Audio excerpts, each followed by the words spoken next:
Trafficking is happening right now. It kills me to think this way, but I remind myself of this all the time. Right at this very moment, someone is being abused, someone is being trafficked and held against their will and forced to do these terrible things that are so damaging to their body and their soul and their mind.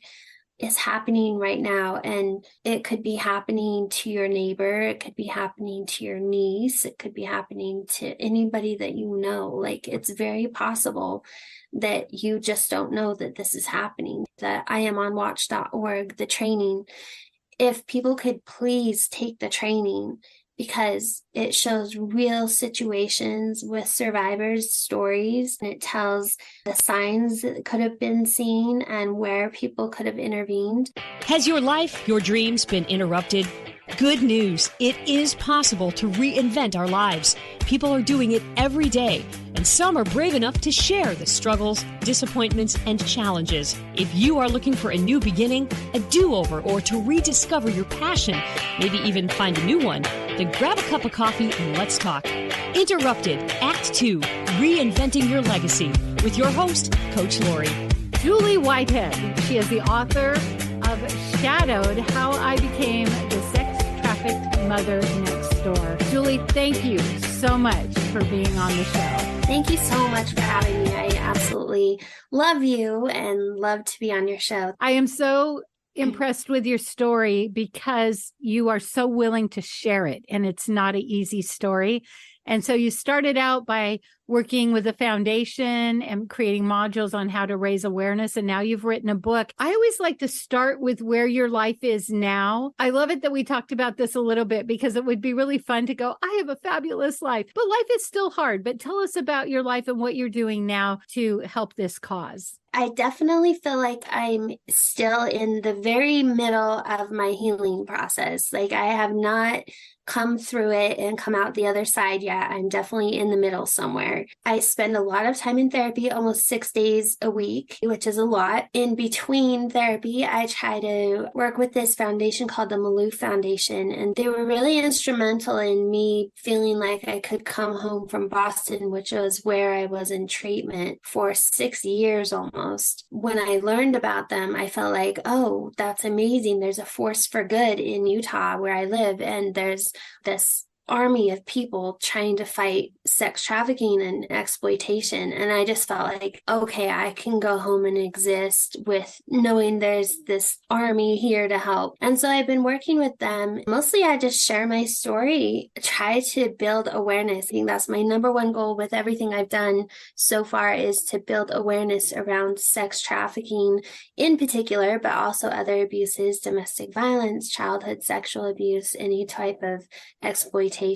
Try to help raise funds that will go 100% to helping survivors. Yeah, I wrote a book to create awareness, and the feedback that I've gotten is just so many people are shocked and stunned, really, that this is happening right in their area that they live. A lot of people that have talked to me were like, oh my gosh, I lived a couple blocks from where you lived when this happened. This is happening just in average neighborhoods and everywhere. The awareness piece is really huge. That's what I'm trying to do, is just keep creating that awareness and helping people learn what to do if they should run into it or happen to see it. It is so important for people to read your story, to know that this could be happening. And through the Malou Foundation, the I'm on Watch videos that you have a module in helps people to kind of know what to look for and what to do. So I really want to promote that training. But can you just take us back and tell us your story? It's kind of hard to know where to start. I've actually endured about 31 years of near constant abuse. Of course, I didn't realize it at the time. That was just life to me. It's only been since I've been out of it and had a fresh perspective and looked back that I'm like, oh my gosh, my life was just kind of chaos and awful for 30 years. That's hard to even process. But when I was 30, I was trafficked for sex throughout the Western states and even into Mexico.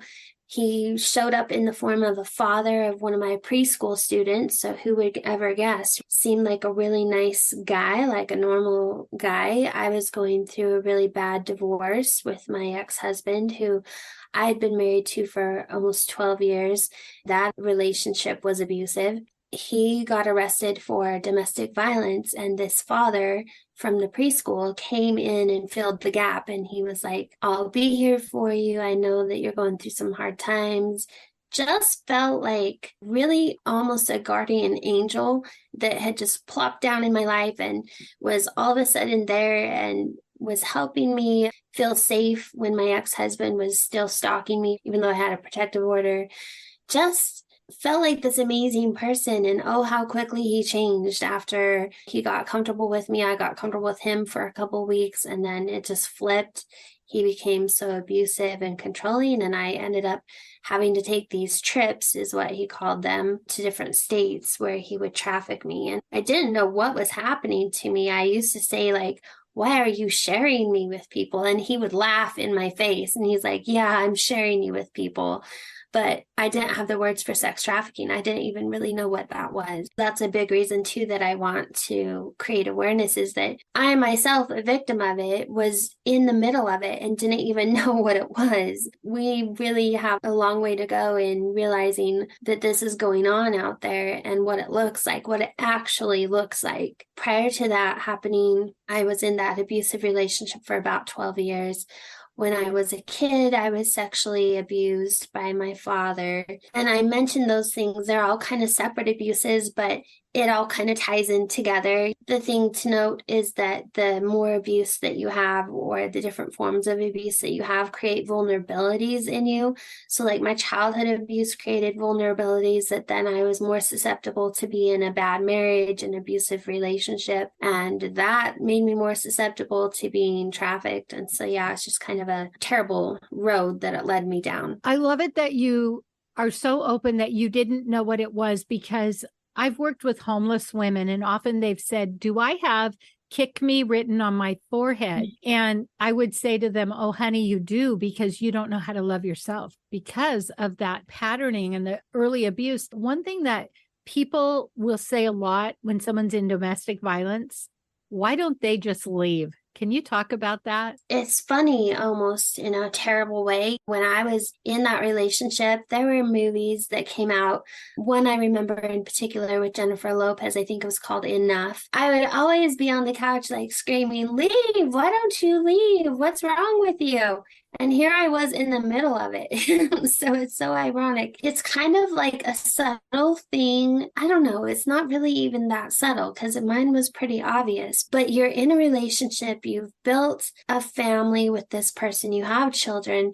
For me, there were a lot of threats. Like, if you ever leave me, I'll take the kids. You won't see them again. I'll tell your parents all these terrible things about you in the neighborhood, and everybody will know. So it was really a mind control thing. And I've told people with my trafficking situation, it was even worse. He was very, I'll kill your family. I'll hurt your children. Like, he was very violent. I've told people the mental chains they have on you are actually worse than when I was physically tied up. Like, I'd rather be physically tied up than have those mental chains, because they're just so hard to break. And with my trafficker, we went to the police station once, and he was talking to an officer that he was friends with. And I'm standing there in the lobby of a police station with my trafficker. And I'm like, this is nuts. Why don't I just say something? But he had promised me that if I did that, he would hurt my kids. He would, of course, hurt me, that it would all be worse for me. And yeah, I believed it. The truth is, you'd witnessed it. I've heard women say, if I leave,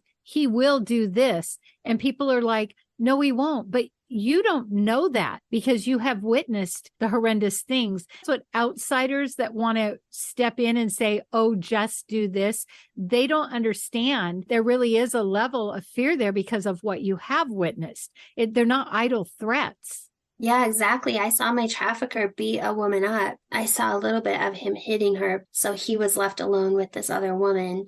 And I was taken to be trafficked and abused. And I came back, and she was wrapped up in a blanket head to toe in the back cab of his truck. She appeared to me, by all accounts, to be dead. And he had blood on his hands, blood on the steering wheel. I mean, yeah, seeing that, I don't know if I've had somebody tell me maybe that was just a staged thing to scare you. And I'm like, maybe, but it worked. Like, whatever it was, it worked. I believed he was capable of murder. You had mentioned this before, which I'd never thought of, is not only did he threaten your kids, that's a huge burden to carry, to think, man, if I go for my freedom, my family is going to suffer. Yeah, I mean, you feel so selfish. Like, yes, I want out of this with everything in me, but at what cost? I'm not willing to sacrifice my kids. And there's no one to talk to. No, you're so isolated. It really begins to play like mind games with yourself. You start to doubt your own reality. You start to doubt your own decisions and your own mind. And they're feeding you full of information. Like he told me, you'll be arrested if you go to the police because you're doing all of this stuff and it's against the law and you'll be in as much trouble as I would be in. I believed that. I didn't have any other perspectives to give me any ideas. I only had his input. At first, I might have been like, no, you're wrong. But then the longer I sat in the back of his truck while he's trafficking me, I come to believe what he says, or at least enough so that I doubt myself. And when you feel hopeless, it's hard to have any kind of action. Yeah, you definitely start to feel like you're in a completely hopeless situation and you're completely at his mercy. You start doing other things. Like I focus my attention on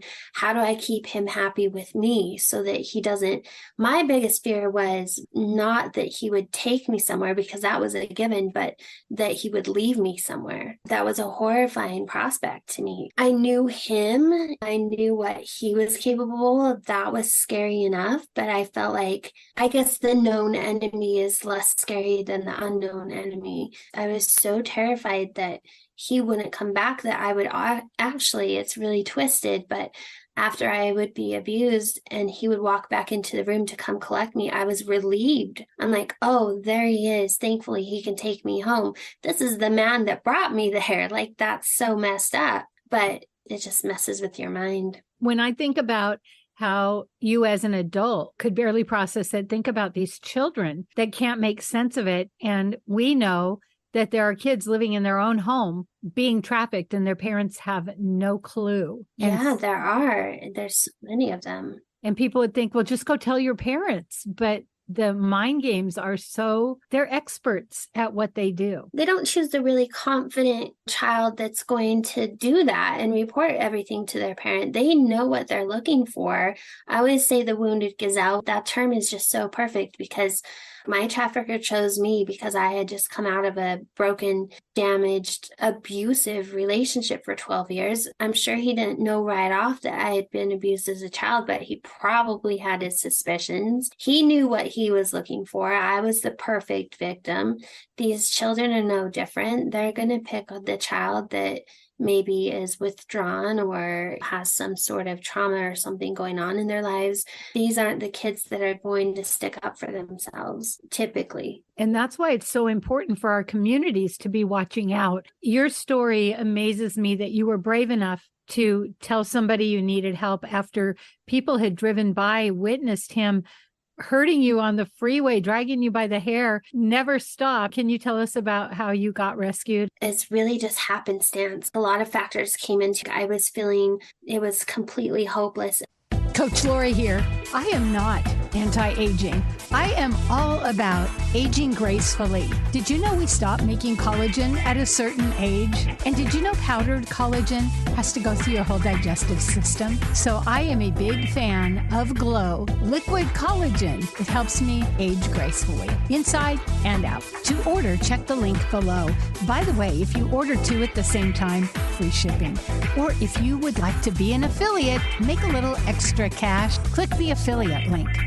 It's really just happenstance. A lot of factors came into it. I was feeling it was completely hopeless. I don't know if this was necessarily true or not, but I felt like I was getting to the end of my term with my trafficker and that he was going to need to get rid of me. I had it in my head that I was probably going to be killed. That played a factor. I think my hopelessness was just at a point where it's not that I didn't care anymore, especially about protecting my kids anymore. I just felt like I couldn't do it anymore. I was just kind of at the end of my rope. My trafficker told me that he would like to purchase the truck that he was driving. He worked for a trucking company. He wanted to purchase his truck and he wanted me to meet with his employer to finalize the sale of this vehicle. He kind of implied if I did that, if I was successful, that he might let me go.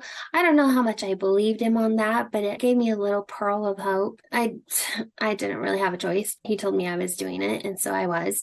He gave me his employer's phone number. I reached out to him and made an appointment to meet him for breakfast to discuss this truck. Well, that was his idea. I just said I needed to talk to him about the truck. And he's like, let's talk about this in person. Let's meet for breakfast. And I told my trafficker, and he was like, yeah, do whatever you have to do. Because normally he'd be like really furious if I was talking to another man or talking to anybody, actually, but especially another man. But he wanted me to make this deal happen. He sent me off to the meeting. His employer that I met with, from the get-go, I could tell that he had suspicions that something was up. Well, I know I was acting in a way that was kind of giving off signs that I was not okay. Like I wasn't making eye contact, and I was really timid and shy and looking around myself the whole time and kind of just really nervous and agitated.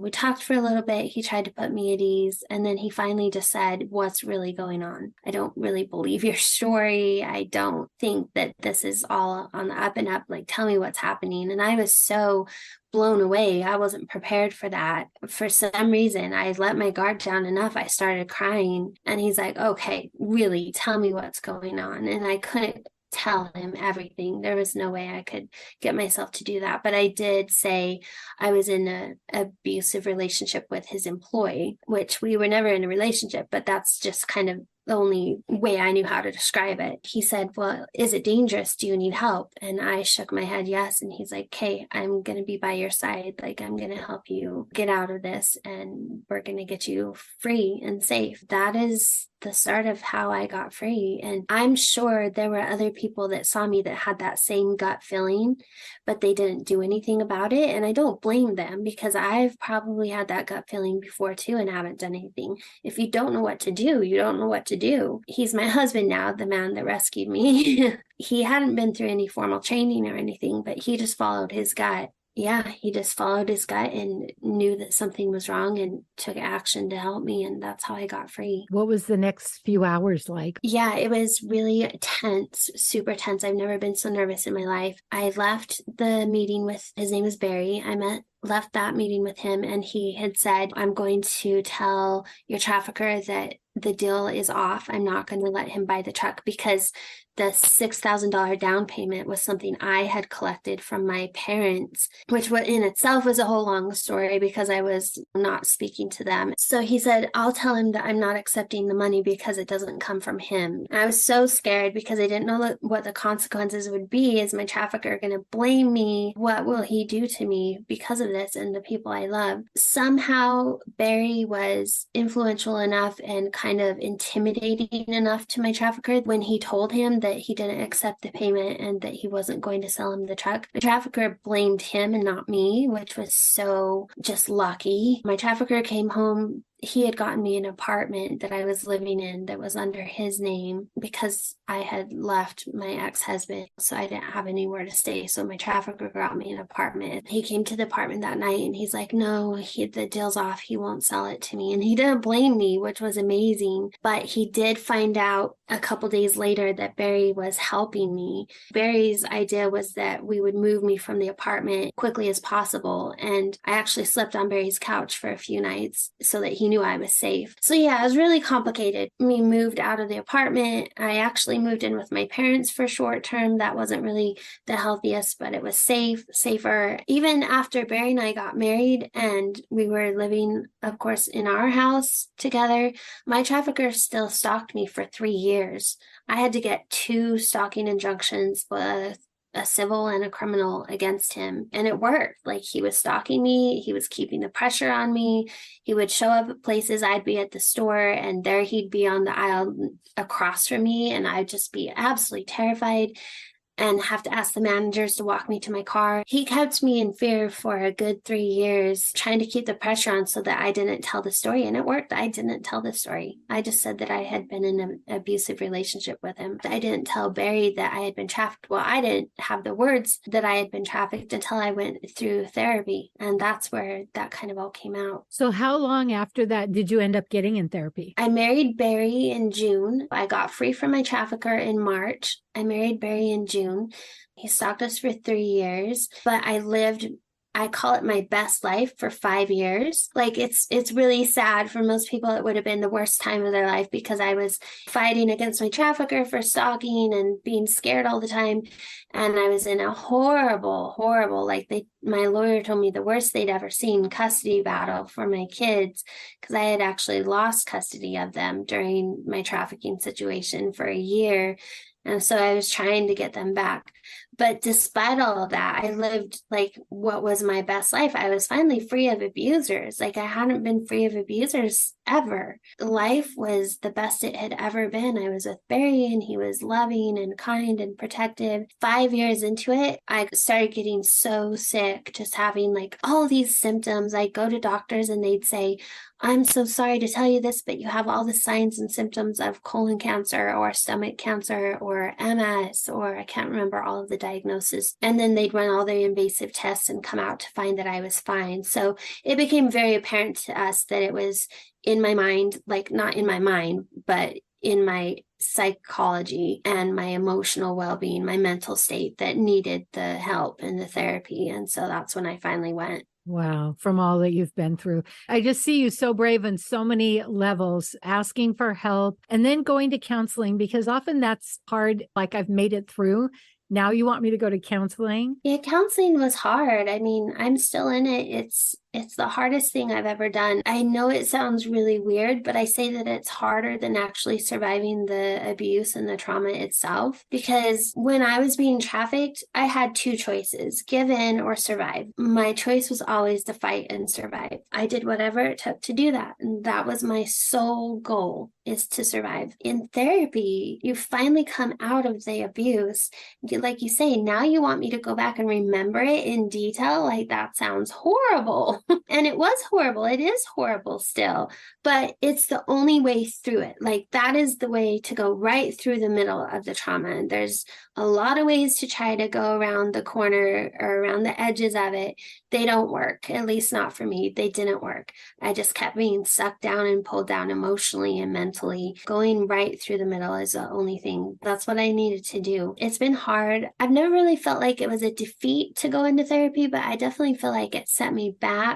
And it did. Here I am 7 years into therapy and they're telling me that I'm probably halfway. And I'm just like, I just want to move on already. But my brain is, and my body's not ready to move on because I still have flashbacks. And I just went on a bike ride the other day and caught myself having kind of flashbacks of being in the truck. Oh, it's so frustrating. I just want my brain to move on, but trauma latches on and holds on tight. It's very necessary for me. It sounds like with counseling, you get tools to help you when you get in those situations, but also it gave you the language to be able to actually share your story. Yeah, for sure. Helped me realize, I mean, when when I first went into therapy, they had me fill out a sheet about like my past, my history with my family. And I was writing these answers. And then all of a sudden I had this kind of moment where I'm like, I am writing lies. I am just writing lies. Like, I've told myself my whole life that I had this perfect childhood and I was writing that on paper, and then I realized that's not true at all. Yeah, it let me open my eyes and know what I already knew. And what was it like for you when you recognized, oh my goodness, this wasn't a boyfriend or relationship, it was a trafficker, and then you had to tell Barry? What was that like? That was tough. That wasn't fun. It was bad enough that I was in this quote unquote relationship with this person that had been abusive. Oh, I just remember we were in Tennessee at the time. I was in treatment there. It was like late at night. And I said, I've got to tell you some things, but I don't want to just like sit in the kitchen and tell you, can we go for a drive? And like, I'll tell you on the way. Just seemed easier to be doing something. We went on this drive and I'm like, here's the story. Like, this is the reality of what I went through. And I told him, I think we drove for 3 hours straight, just back and forth along this road. And I told him the whole story. And talk about an amazing man. I can only imagine how hard that was for him to hear. And I could imagine being like, this is too much. Like, I'm out. This is more than I signed up for. But yeah, he heard it all, listened to it and said, wow, like that's a crazy story. And that's just a terrible reality. But he was happy to know the reality, and then we could go forward with that mutual understanding of the truth and deal with it. He was kind of instrumental in getting you hooked up with the Maloof Foundation, right? He was completely, yeah. He was on a business golf outing, and one of the holes was sponsored by the Maloof Foundation. He met them, and then he came back and told me, oh, Julie, there's this place, like, this is amazing. There's this place that's fighting. It's funny, people read the book and they're like, that's insane, all the things you went through. And I tell them, I didn't even put it all in there. Like, I didn't even put it all in the book, most of it, for sure, the big parts. My story is so complex. I never know when to start and when to end. Well, of course, I've said it 100 times. I think you're so brave, and stories matter, and stories change lives. And so you're so brave for sharing your story. What is it that you really want people to know? I want people to know that trafficking is happening right now. It kills me to think this way, but I remind myself of this all the time. Like, right at this very moment, someone is being abused. Someone is being trafficked and held against their will and forced to do these terrible things that are so damaging to their body and their soul and their mind. Is happening right now. And it could be happening to your neighbor. It could be happening to your niece. It could be happening to anybody that you know. Like, it's very possible that you just don't know that this is happening. And you mentioned it earlier, the IamOnWatch.org, the training. If people could please take the training, because it shows real situations with survivors' stories, the signs that could have been seen and where people could have intervened. You're not going to find a better training than one that comes from survivors, and this one is all survivor-led. Once you know, you can look for it. You can't look for something you don't know what it looks like. Like, that's just an impossible ask. Become educated and then become aware. You're never, ever going to be in trouble for making a report that comes back and is nothing. You hope that's the case. That's the goal. That's the big goal, is that it's nothing. You're wrong. Like, that's what you want, is to be wrong. But you're never going to be in trouble for reporting it. Her book is called Shadowed: How I Became the Sex Trafficked Mother Next Door. Yes, you can get it on Amazon, Barnes & Noble. You can go to the MaloofFoundation.org. Julie, thank you so much. I'm so proud of you for A, sharing your story, and B, being willing to go the distance on counseling and do the work. Thank you. Have you heard, if not now, when? If not you, then who? Are you being prompted to write a book, to create a podcast? Check out Leaving a Legacy at www.coachlaurie, that's Coach, LAURIE.com. And let's get started on your second act now. 3 things we learned from Julie. Take the I'm on Watch training. Trust your instinct and share your story. If you love this podcast, here's a big ask. Will you share with your friends and family, subscribe, give us a review, and a 5-star rating so that others looking to reinvent their lives will be able to get the help they're looking for? Thank you in advance.